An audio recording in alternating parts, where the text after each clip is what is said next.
That right there is BMW M3 GT Chassis 006, otherwise known as the Star-Spangled M3 GTR, being revved up to the sky to show us its exhaust flames that are visible with the lights on, and just how fast that P60B40 gets going.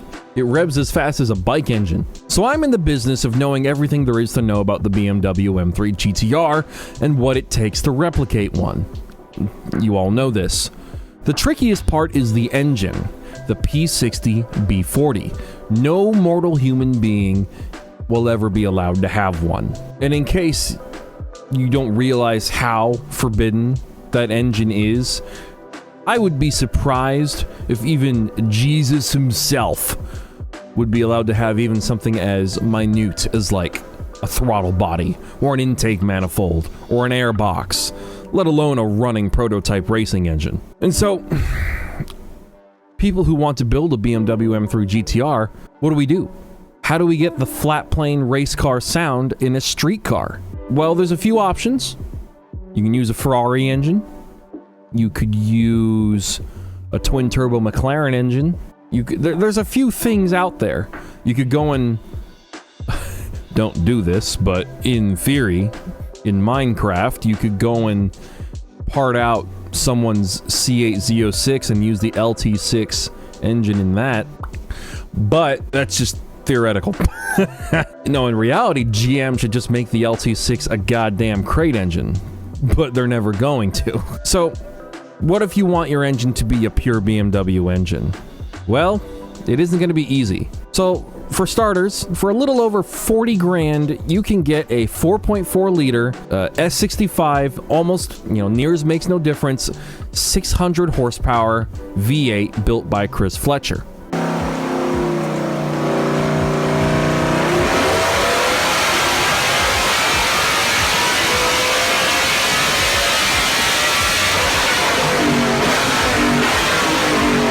And now, Mr. Chris Fletcher is someone who worked on the OG M3 GTRs in the past while he was still on the PTG racing teams back in the day. For an extra $20,000 or so, you could put together a flat plane crank version of that engine.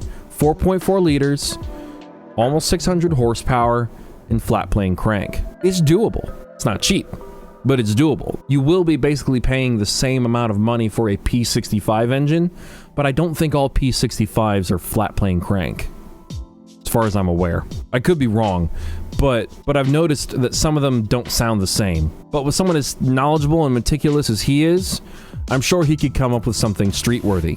If OEM manufacturers can build streetable flat plane engines, I'm sure we can make it a BMW engine to do that sort of thing as well. So, his flat plane engine package would get the exact sound you want. However, I will say, I would only reach out to him if you are seriously interested, because it costs almost as much as a new BMW M4 to get an engine like that, and that price could change depending on parts, availability of said parts, the R&D needed to get whatever your specifications are into reality. Don't bother the man unless if you're actually serious.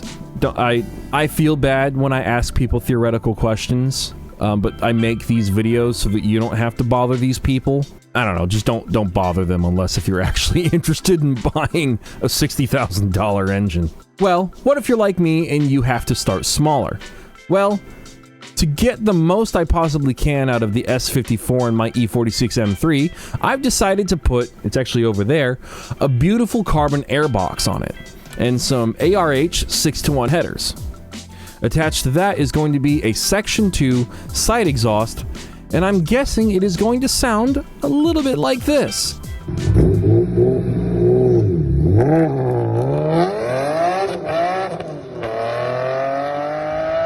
And I think this dyno clip of the Build Journal car with ARH headers also sounds pretty close too.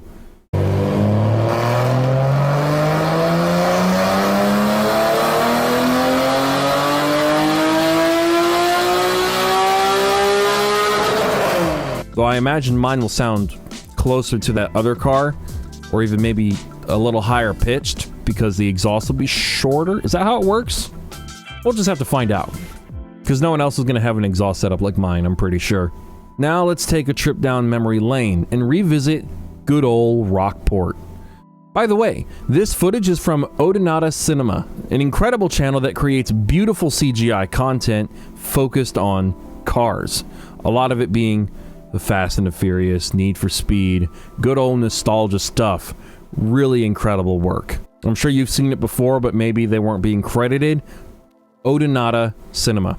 Alright, Black Panther himself, the Need for Speed man.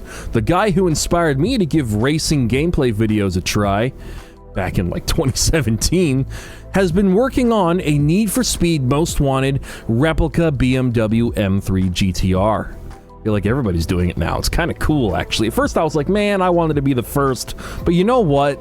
It's kind of cool that everybody started doing this, and I'm glad that there are parts out there now. It used to be there was nothing, and everything sucked and was not close enough.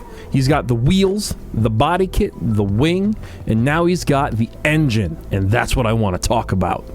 The S62B50 out of an E39 M5, which is really cool considering the fact that that is the engine PTG used for their customer M3 GTRs back in the day, since they weren't allowed to sell P60 powered race cars. Obviously, I think that's become pretty clear at this point. One of the tricky things about doing a swap like this, from what I remember based on what they were saying in the videos, is that they were planning on using X5 manifolds, or they were having something custom made. And now that makes me wonder. I am genuinely curious about how that would sound, but I also wonder if the PTG GTR headers would fit.